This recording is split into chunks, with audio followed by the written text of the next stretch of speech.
This is my 2001 Audi S4 and I'm fixing a bunch of problems on it at the moment. In the last video, Martin and I installed new H&R coilovers, but the fenders rub like shit. If you come over here, as you can see, my fenders and tires have taken more abuse than an ugly stepchild. So, I bought a fender roller. I'm gonna have a go at it. I've never done it before, but what better way to learn? First thing is gonna be to rip the wheels off and throw this thing in the air. No, they say do not use chrome sockets on impacts. If you have a look at that, that wear on the inside is crazy. I don't think I even have that much camber, it's just like, I think I'm just really out of alignment. I need to get in alignment. Don't tell the waft man about that. Looks like I'm gonna have to invest in some new wheels and tires pretty soon. Now, if you were to take this to a proper shop, they would probably have special tools, special equipment. They'd probably do a good job. But what I'm gonna do instead is this. Yep, that's right. All you need is a hairdryer. I mean, I probably wouldn't trust my advice, but hey. This is just for the paint, so I don't chip the paint any more than it already is. But it's not to warm up the metal, I promise. I don't think it's gonna warm up the metal, but it's to warm up the paint so that the paint is more flexible, so I don't chip the paint. Okay. It took me a minute to get used to using the fender roller, but after a while I got it sorted and I got the first fender done.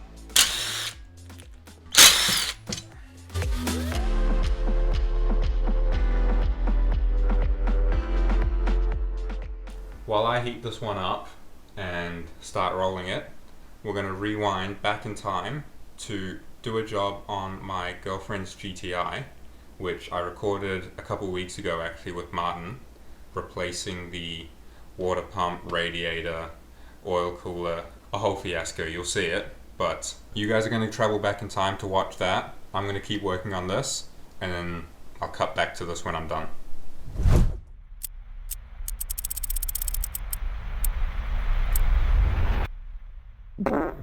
Catastrophe has struck. What I first thought was a small coolant leak originating at the coolant reservoir turned out to be a much more serious issue, and potentially a hidden gremlin that the previous owner failed to mention when we purchased the car. I'm going to give him the benefit of the doubt and say he didn't know the extent of it, but you guys let me know what you think.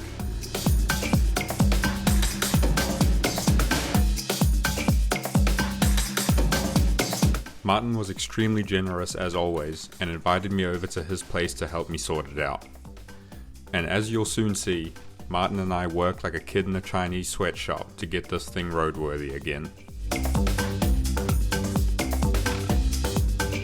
Looks like I came to the right person.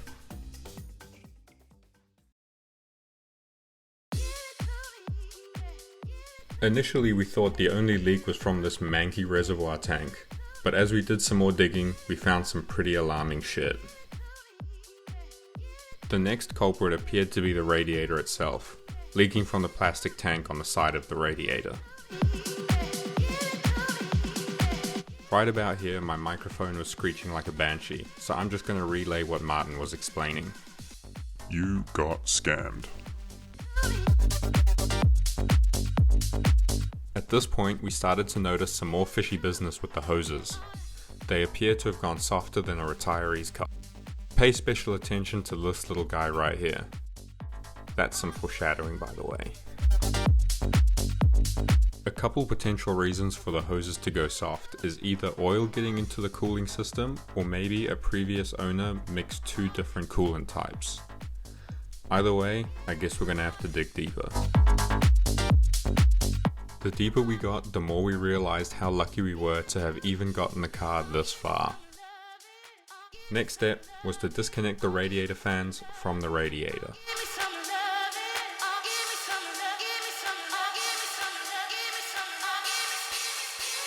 And have a gaze at this leakage. Followed by a struggle to get the radiator itself out. This thing looks like it's taken a bit of a beating.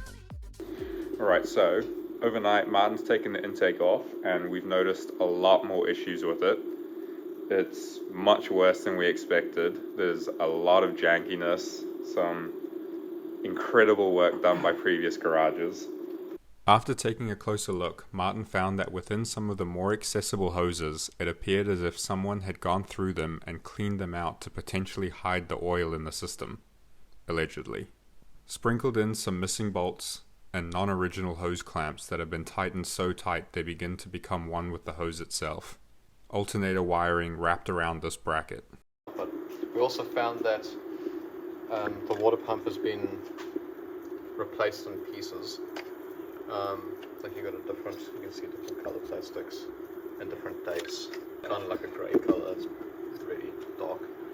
The pump's been changed, but it seems like the actual main plastic housing hasn't been changed before. It's leaking.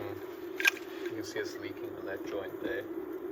And then you got the oil cooler, which if you take a look from this side, It looks like a shadow, but yeah. it's just a wet spot. And it's actually leaking oil and coolant all the way down the block as well.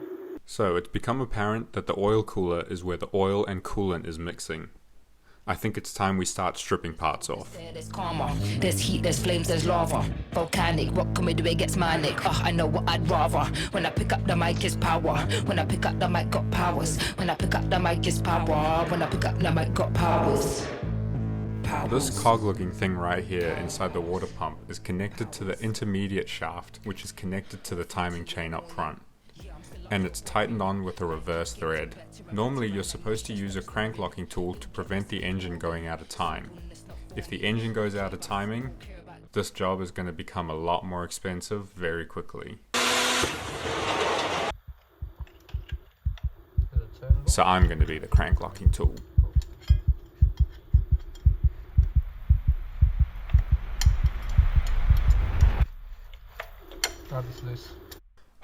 What a relief. Now that that bolt's undone, the rest of this should come out so much easier. Yeah, I'm still up, you're boring. Life keeps getting better and better, and I'm not stressed, I'm snoring. It'll get messy, get gory. Simpleness not for me. I don't care about football, care about this, that, care if you're acting 40. Like quick call back, can't ignore me. They don't even know my story. Any little sour patch acting salty, flows on point like. What you're looking at here is the gasket that seals the oil cooler off. And as you can see, it's looking pretty rough. It's definitely not doing its job anymore, so I think it's time for old mate to retire. I know what I'd rather. When I pick up the mic, it's power. When I pick up the mic, got powers. When I pick up the mic, This gasket also looks like it's been needing to be changed for some time already. It's supposed to be raised around the entire perimeter, but this one has been compressed completely flat. And right around here, the gasket has begun to fail already. Okay, so what we're looking at here, it's all fucking disgusting coolant that's blown out the side. Diaper blowout of the oil cooler right there. And Martin reckons that's mixing with the oil and going back into the system and giving us pus in our coolant system. Giving us AIDS in the coolant system. It's been a process. Yeah. It's going to be a long night again. Yep, another long night coming up. With another long night ahead of us, we got back to work. there's coldness there, there's karma. There's heat, there's flames, there's lava. Volcanic, rock coming the way gets manic. I know what I'd rather. When I pick up the mic, it's power. When I pick up the mic, got powers. When I pick up the mic, it's power. When I pick up the mic, got powers.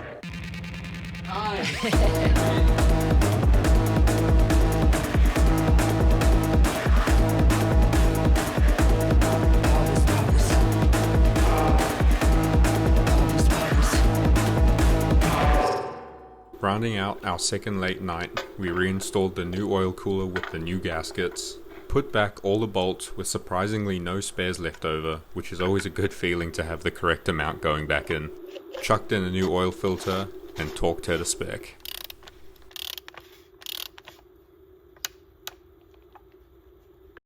Martin kept working on the car a bit today while I was at work. So I put the alternator and aircon pump back, along with the new water pump belts and the bolt that goes with it for the intermediate shaft. Cleaned the surface for the intake with a new intake gasket. Put the new intake gasket on with the intake and all the associated boost pipes. But along with that, I added a bolt into the plug holder and also a bolt into the side of the bracket here that holds the fuel on, because those were all missing. Got everything all cleaned up a little bit more. Yeah, I re-cleaned the block and just the whole area around it. So what more do we have to do tonight? We need to, well, basically I'm halfway through putting this last boost pipe back. Once that's done, we can start putting the new radiator in. Mm-hmm. Once that's in, I think we're going to drop the oil sump, change the gasket, give it a nice clean out, just to make sure there's no water sitting in the bottom of it or in the corners of it from the oil cooler. Yeah, once that's all back, give everything a nice clean and degrease and clean the coolant system out. Oh yeah, replace the bottle as well. Replace the bottle, pretty much just road test it and bleed the system, make sure there's no leaks, and you should be good to go. Yeah, sweet. So what are those things? Well, they basically lock the pipe. Oh no, it's fucked. Who has done that? We got like crackheads working on this car before us. He knew a guy that knew a guy. Yeah. I hope they don't see this video, eh? I hope they do see the video. Actually, yeah, true. They shouldn't even be allowed near a lawnmower, never mind a car. A little bit of shade being thrown at the previous garage's work. I have the receipts for all the previous work that's been done, but I shan't name them in case they want to hunt me down and threaten to do a shit job of killing me too.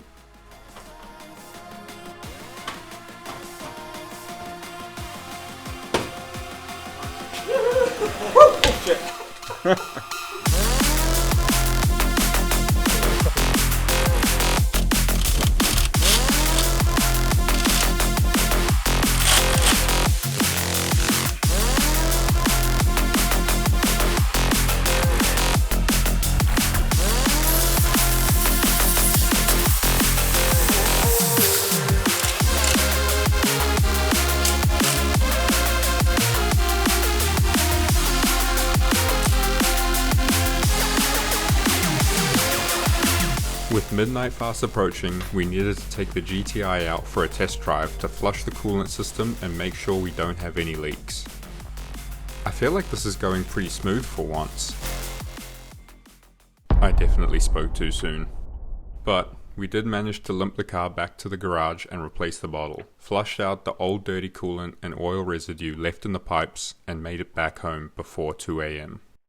But that's got to be it fixed now, right?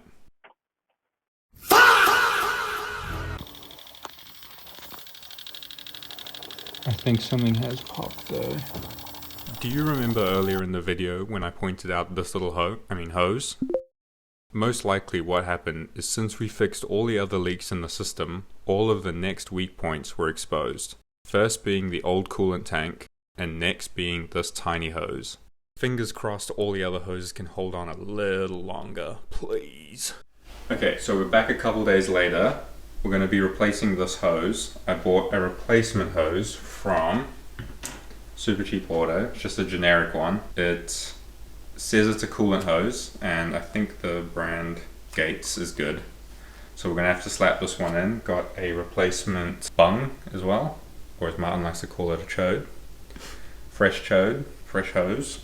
I'm going to be putting these back together and replacing the hose that blew the other day. Let's get started.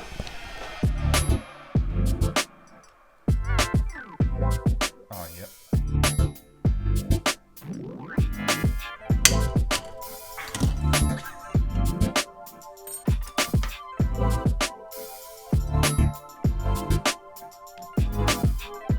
Not a difficult job, even for myself. All that's left to do is top up the coolant that escaped, and this job is finally done. Thanks again to Martin for his help. Without him, I would not have been able to do this on my own.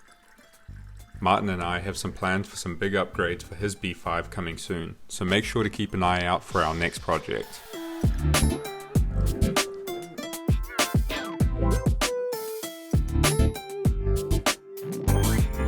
So, finally got that done.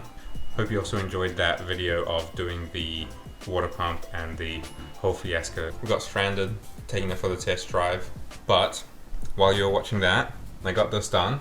And if you want to come and have a look, it came out really well. So if you just ignore that crack, other than that, that was my fault. Everything else, look at that. Beautiful, up to this point here. I couldn't go past that because the brake caliper was in the way and it was blocking it was stopping the fender bender from going any further.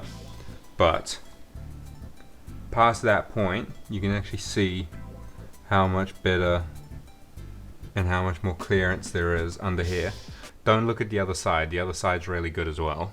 To finish off this video, I'm going to be putting the wheels back where they belong, and with how low my car is now since putting the coilovers in last video, I have to jerry rig a pretty sketchy contraption of a scissor jack on a block of wood to get my car high enough to put jack stands under it, since my trolley jack is too tall to fit under my car. It would make my life 1,000 times easier with a lift of some form, I am aware of this, but I cannot afford such luxuries at this point in time. Hopefully in the future I'll be able to invest in something like that.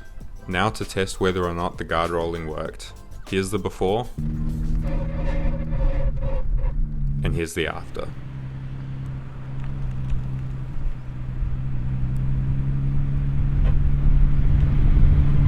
Yes!